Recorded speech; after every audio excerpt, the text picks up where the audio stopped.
Assalamualaikum warahmatullahi wabarakatuh. Saya Muhammad Inzaghi, NIM 341 dari kelas Basis Data H.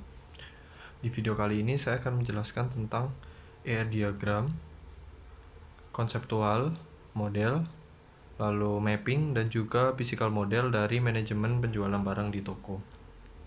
Nah, langsung kita masuk. Yang pertama adalah ER diagramnya. Jadi seperti ini bentuk ER diagramnya. Nah, untuk di ER diagram, entitas itu dilambangkan dengan persegi panjang. Jadi seperti ini. Ini adalah entitas. Lalu untuk atribut itu dilambangkan dengan oval. Jadi kan setiap entitas memiliki atribut. Nah, itu dilambangkan dengan oval. Seperti ini atau elips. Nah, di dalam entitas pastikan memiliki satu primary key. Nah, untuk mengenali primary key di ER diagram ini adalah dengan melihat nama atribut. Nah, nama atributnya ini di bawahnya ada garis bawahnya nggak sih? Kalau ada, itu berarti dialah primary key-nya dari entitas tersebut. Misal di sini supplier ya. Nah, di sini kan yang ada garis bawahnya cuma ID supplier. Nah, maka ID supplier inilah primary key-nya, seperti itu. Nah, di sini saya memiliki 10 entitas. Itu 1, 2, 3, 4, 5, 6, 7, 8, 9, dan 10 entitas. Nah, setiap entitas dengan entitas lain itu pasti dihubungkan. Nah, namanya itu adalah relasi. Nah, relasinya itu dirupakan atau bisa dikenali dengan lambang belah ketupat seperti ini ya. Belah ketupat. Nah, lalu ada garisnya juga, garis penghubung. Nah, di sini kan terdapat seperti cabang ini, cabang, lalu di sininya nggak ada cabang. Nah, itu maksudnya adalah ketika ada cabang seperti ini adalah many, dan yang tidak ada cabangnya ini adalah one. Misal saya di sini satu karyawan ya, kan tidak ada many ya, satu karyawan bisa melayani banyak transaksi. Nah, bacanya seperti itu. Nah, untuk yang bar ini adalah tanda ketika nantinya misal primary key dari employee ini atau karyawan ini akan menjadi foreign key di transaksi, seperti itu. Jadi contoh lain misal supplier. Nah, primary key dari supplier akan menjadi foreign key di item, seperti itu. Nah, kita lanjut ke konseptualnya. Nah, di sini terdapat konseptual modelnya. Jadi saya jelaskan sekaligus saya jelaskan atributnya ya. Jadi di sini barang. Nah, di barang ini terdapat atribut ID barang, nama barang, merek, dan juga jumlah stok. Di mana di setiap atribut pasti memiliki opsionalitas. Nah, di sini ketika opsionalitasnya itu berlambangkan bintang, maka itu bisa dikatakan mandatori atau harus diisi ya. Nah, ketika nanti opsionalitasnya seperti ini 0, ini artinya tidak mandatori atau bisa dikosongkan atau bisa diisi. Jadi tidak seperti bintang yang harus diisi, seperti itu. Nah, di konseptual ini primary key dilambangkan dengan pagar. Seperti ini ya, pagar. Nah, ini primary key-nya, pagar, ini primary key, pagar, ini primary key. Nah, seperti itu. Di dalam CDM ini saya membuat dua entitas, yaitu di salah satu ada entitas modeling change dan ada entitas historical data. Nah, mana sih yang modeling change? Nah, modeling change itu ini ya. Modeling change itu entitas price change ini. Kenapa harga tidak saya masukkan ke sini? Karena harga ini kan ibaratnya harga adalah nanti bisa dirubah-rubah seperti itu ya. Nah, di sini yang saya rubah-rubah itu harga, bukan stok atau merek. Nah, jadi artinya adalah modeling change itu ketika item barang, misal beras harga sekarang adalah di tanggal sekarang harga beras 20.000 misal 1 kilo gitu ya. Nah, nanti kita juga tidak tahu kedepannya akan berubah atau tetap sama. Makanya itu kita buat entitas baru namanya price change. Jadi nanti ketika harga berubah, itu yang disimpan adalah tanggal berapa sih harganya berubah, lalu harganya berubah jadi berapa, seperti itu. Nah, agar mempermudah saja seperti itu.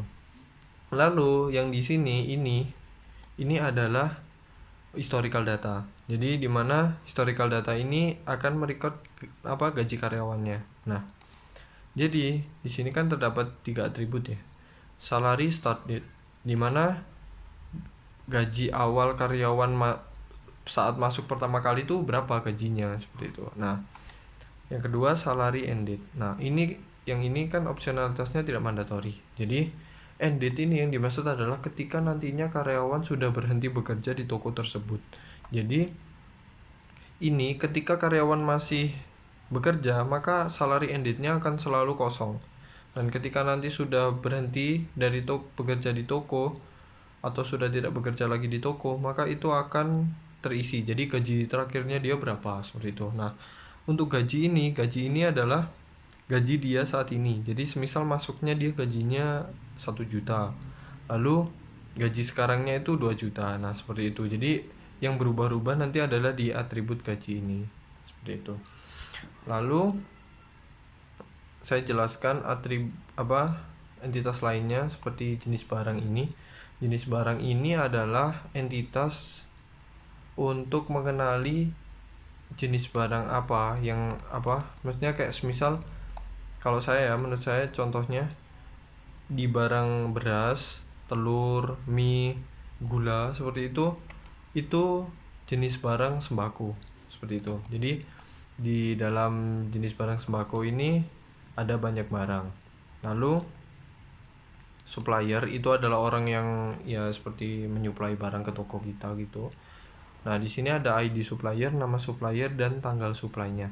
Jadi misal nanti dia menyuplai, ID suppliernya berapa, lalu nama suppliernya siapa, dan juga nanti tanggal supply-nya berapa, itu direcord di entitas supplier, seperti itu.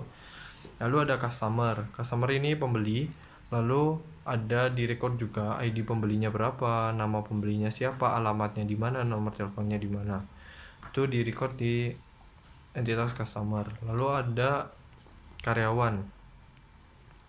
Nah, karyawan ini adalah orang yang bekerja di toko tersebut. Nah, karyawan ini memiliki atribut ID karyawan, nama karyawan, alamat, jenis kelamin, dan nomor teleponnya. Jadi semua info tentang ID, nama, alamat, jenis kelamin, dan nomor telepon karyawan disimpan di entitas karyawan.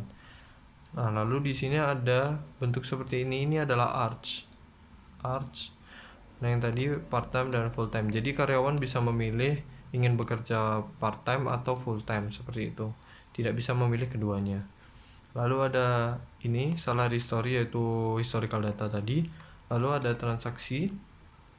Transaksi ini semisal ada customer membeli barang ya.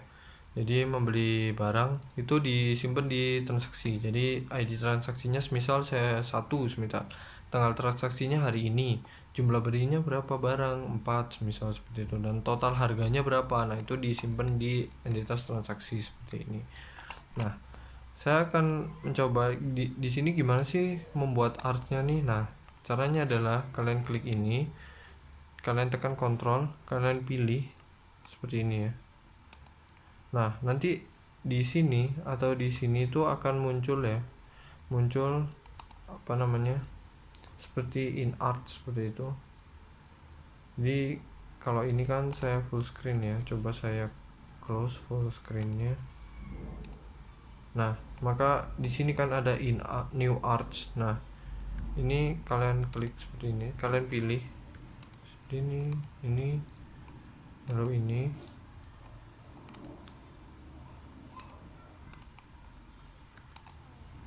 Kalian pilih ya, nanti dia akan muncul di sini. Misal ini. Nah, nanti dia akan muncul di sini in arts. Seperti itu cara membuatnya ya. Jadi kalian pilih entitasnya, lalu kalian pilih juga ininya, relasinya, lalu kalian klik di sini in arts-nya, seperti itu. Nah, Kita lanjut ke mapping, basic mapping ya. Jadi dari CDM ini saya bentukkan ke dalam sebuah tabel agar lebih mudah dipahami. Seperti apa tabelnya tuh seperti ini. Jadi seperti ini. Nah, ini adalah basic mappingnya. Jadi dari setiap entitas saya rupakan ke dalam tabel ini. Jadi agar mudah dipahami ya, key type itu maksudnya dia primary key atau foreign key seperti itu. Optionalnya dia mandatory atau tidak seperti itu. Terus apa aja sih entitasnya gitu.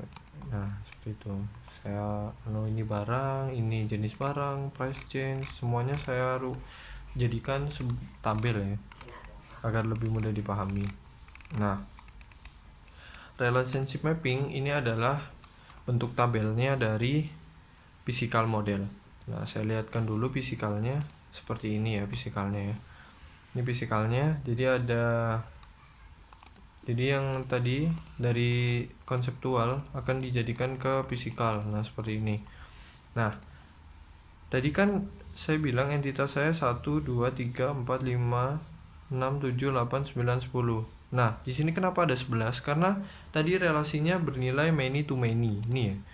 Many to many. Many to many. Nah, ketika many to many, maka dia akan membentuk satu tabel baru, kotak ini baru ya, entitas baru, dimana dia akan menyimpan primary dari kedua entitas yang terhubung. Seperti ini customer dan item. Nah, ini primary-nya simpan di sini.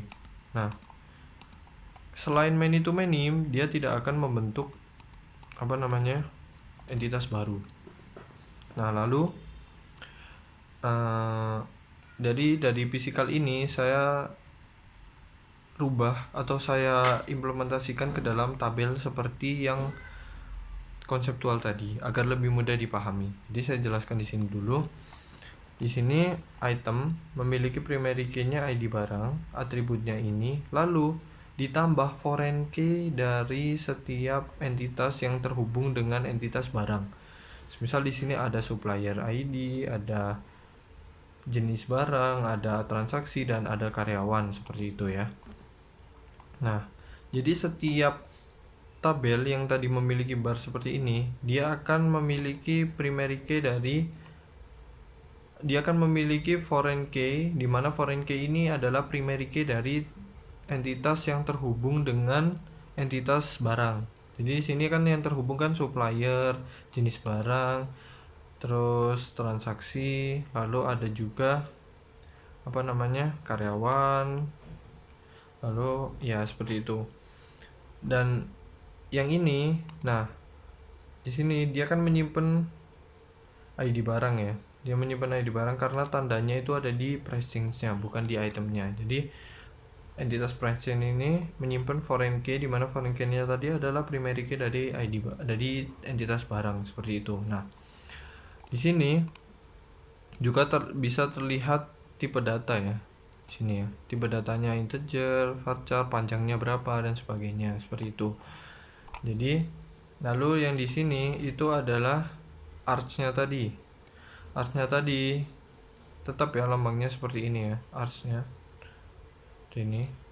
Nah, lalu juga salary history-nya di sini mengambil primary key dari ID karyawan. Dan lain-lain juga seperti itu. Nah, di situ saya modelkan ke dalam tabel seperti ini agar lebih mudah dipahami. Jadi di sini ada items, key type-nya apa, optionalnya apa, column name-nya apa, dan foreign key yang ini FK itu adalah foreign key, PK adalah primary key. Jadi foreign key dari di tabel item itu apa aja? Oh, ada ID supplier, jenis barang, transaksi, dan karyawan seperti itu. Di sini saya lupakan ke semua ya. Semua entitas saya jadikan tabel seperti ini. Jadi nanti terlihat yang memiliki foreign key itu tabel mana saja gitu, seperti itu, dan biar lebih bisa mudah dipahami seperti itu. Nah, dan nanti yang tidak memiliki yang tidak ada foreign key-nya mana saja itu terlihat seperti itu. Jadi lebih memudahkan orang awam untuk melihat mana sih tabel yang memiliki foreign key dari tabel lain, atau memiliki, jadi tabel mana aja sih yang memiliki primary key dari tabel lain seperti itu. Jadi seperti itu yang mungkin yang dapat saya jelaskan. Untuk kurang lebihnya mohon maaf. Wassalamualaikum warahmatullahi wabarakatuh.